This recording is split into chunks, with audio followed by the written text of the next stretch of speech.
Liberation Day, c'est ainsi que Trump a nommé sa grande journée d'annonce des tarifs douaniers. Alors pour ceux qui pensaient que ce n'était qu'une menace qu'il proférait pour obtenir des concessions de la part de ses partenaires, eh ben c'est la douche froide. Parce que ces tarifs douaniers ne sont pas un art of the deal de Trump, non, c'est une partie de son grand plan de refonte du système monétaire et financier. Alors aujourd'hui, je vais tenter de vous expliquer ce plan que j'ai découvert à travers les écrits de ses plus proches conseillers et vous expliquer en quoi Bitcoin et les stablecoins ont un rôle prépondérant à jouer dans cette équation. Je m'appelle Frédéric, je suis le responsable crypto de la newsletter L'Investisseur Tech, une newsletter dédiée à l'investissement dans les nouvelles technologies. Si vous ne recevez pas mon courrier quotidien, je vous invite à suivre le lien qui est ci-dessous et recevoir mon dossier de bienvenue.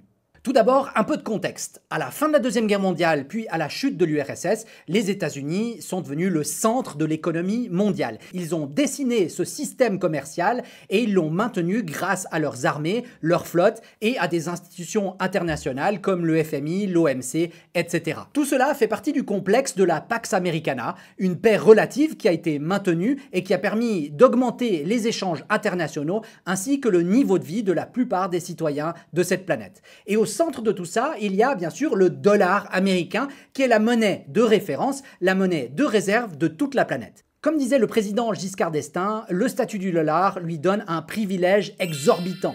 Ils peuvent simplement imprimer du papier pour recevoir des biens et des services de toute la planète. De plus, comme le dollar est très demandé, ils peuvent s'endetter à des taux d'intérêt très bas et à grande échelle. En fait, le dollar a fonctionné comme un cheat code pour les États-Unis. Mais cela a également eu des conséquences néfastes. Un accroissement des inégalités, une dette gigantesque, un déficit commercial persistant et une désindustrialisation massive. Tout ceci avait déjà été théorisé par l'économiste belge Robert Triffin, dont j'explique le dilemme dans cette vidéo.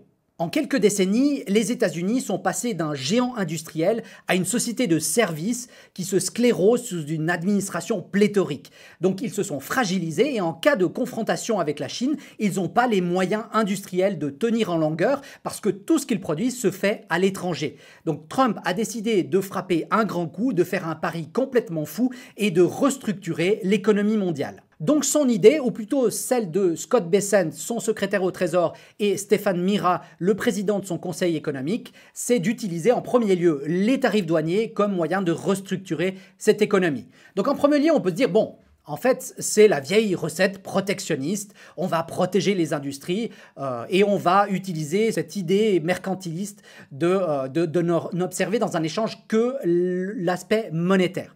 Mais en fait, c'est bien plus que cela et je pense qu'ils ont bien conscience qu'un déficit commercial, ce n'est pas un problème en soi. Le problème, c'est quand il se maintient et qu'il continue et il persiste en longueur. Comme l'explique Lynn Alden, l'économiste, dans son livre Broken Money, normalement, une situation commerciale normale se rebalance avec le temps. Les pays qui accumulent du cash, au bout d'un moment, ils vont demander des biens et des services de la part de leurs partenaires et on a un système global qui se rebalance.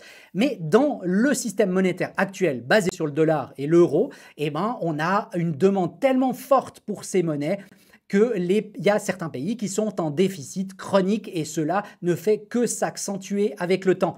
Le problème, c'est que la richesse qu'on accumule, elle est basée sur papier. Et si on est en conflit, enfin si les États-Unis sont en conflit avec la Chine, par exemple, ils se retrouvent avec un pays qui est exempt de production industrielle, donc ils ne produisent quasiment rien. Et la valeur qu'ils ont, en fait, elle n'est basée que sur du vent.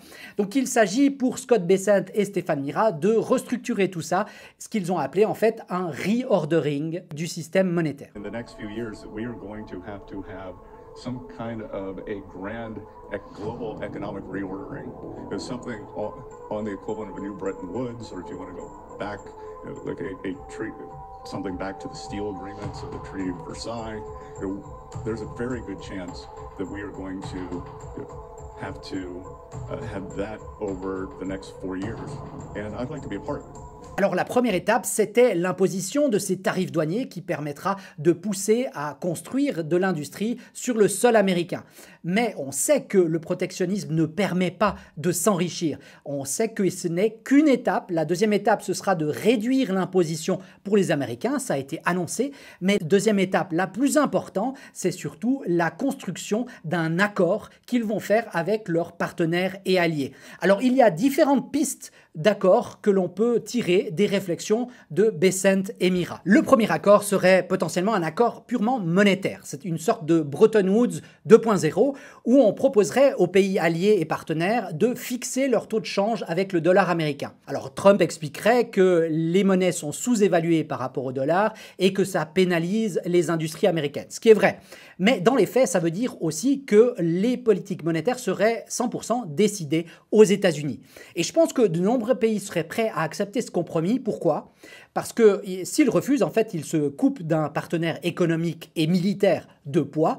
Et surtout, ils suivent déjà en fait les politiques monétaires de la Fed. Si on regarde maintenant les politiques de la Banque centrale européenne, la Banque centrale suisse, elles suivent de près ce qui est décidé aux États-Unis pour réagir en fonction.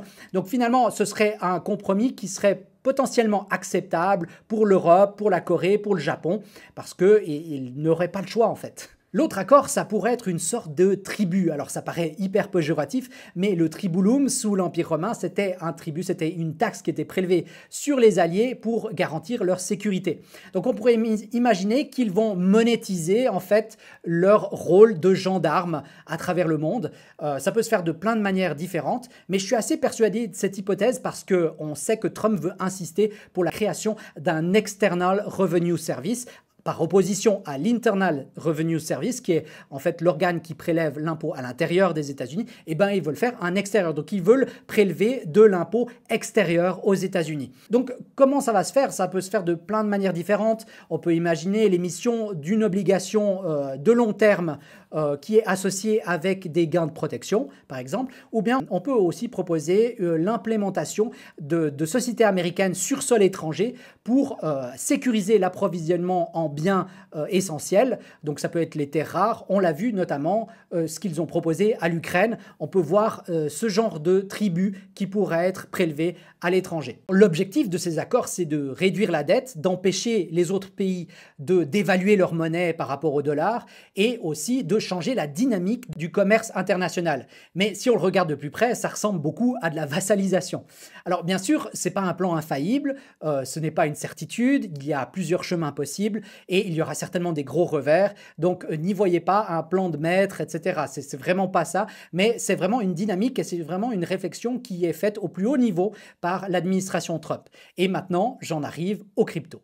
3 hours later. Bitcoin a été déclaré par l'administration Trump comme un actif de réserve. C'est aussi un avis qui est partagé par toute son administration et ses plus proches conseillers économiques. Donc il est pris au sérieux. On sait que pour l'instant, les bitcoins qui ont été saisis par la justice ont été mis en stand-by, mais ils ont un projet d'acquérir plus de bitcoins et ils veulent créer en fait une réserve stratégique. Donc en fait, bitcoin va être saisi et il va être utilisé comme un moyen de recapitaliser la dette américaine. Donc il y a une vraie réflexion. L'or aura aussi un rôle à jouer. On a vu ces derniers mois qu'il y a des quantités d'or qui sont rapatriées aux États-Unis, qui sont achetées en masse. On parle d'or physique qui sont arrivés à New York ces derniers mois. Donc il y a une réflexion parce que dans un contexte où tout le monde va faire un concours pour dévaluer leur monnaie, avoir des actifs rares et facilement échangeables, ça a une importance capitale.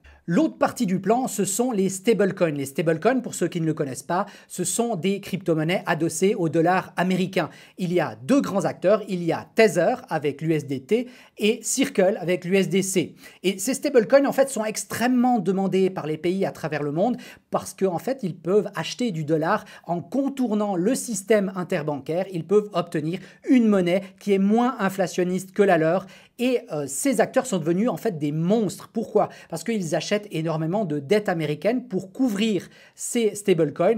Et Tether, par exemple, est en 2024 devenu le 7e plus gros acheteur de dettes américaines. Donc maintenant, ce sont des acteurs du marché de la dette américaine qui sont extrêmement importants. Et le gouvernement américain a compris cela. C'est pour ça qu'ils ont décidé de faire une loi qui va permettre en fait d'obtenir un cadre juridique beaucoup plus clair pour les stablecoins pour en fait continuer leur expansion. et ils ont appelé cette loi la loi Genius. Donc vous comprenez que Trump a aussi saisi l'importance des stablecoins et des crypto-monnaies en général pour maintenir le statut dominant du dollar américain. Car si les pays étrangers vont s'amuser à dévaluer leur monnaie dans cette guerre commerciale, eh ben les individus vont vouloir en fait contourner ce système, ils vont vouloir se protéger et ils vont vouloir acheter du dollar américain qui est réputé plus résistant et ils vont pouvoir le faire grâce aux stablecoins. Donc plus Trump va pousser en avant ces entreprises, plus les étrangers vont pouvoir contourner et continuer à assurer la domination du dollar américain et donc l'endettement facilité des États-Unis. Donc c'est important de voir comme Bitcoin et les stablecoins vont jouer un rôle prépondérant dans cette stratégie macroéconomique. Alors dans un tel chaos politique, monétaire, évidemment, les prix même de Bitcoin et de l'or ne vont pas monter en flèche. Il y aura énormément de volatilité. Mais dans un contexte où tout le monde essaye de dévaluer sa monnaie, évidemment, un bien rare comme Bitcoin et l'or a une importance stratégique. Voilà, c'est tout pour ce point de vue macroéconomique. Bien sûr, il y aurait beaucoup de choses à dire. Je pourrais aussi rentrer dans les détails, mais si vous voulez vraiment en savoir plus, je vous invite à lire le dernier papier de Stéphane Mira qui s'appelle Restructuring the Global Trading System. Mais vous pouvez aussi regarder les discours qui ont été faits par Scott Bessent, le secrétaire au Trésor. Et là, vous verrez un peu ce qui se dessine à l'horizon. Voilà, si vous avez aimé cette vidéo, n'oubliez pas de la liker et surtout de me rejoindre sur la newsletter L'Investisseur Tech où on parle de l'investissement dans les nouvelles technologies. J'espère que vous appréciez cette vidéo et surtout laissez un petit commentaire ci-dessous pour me dire qu'est-ce que vous pensez de cette situation. À tout bientôt.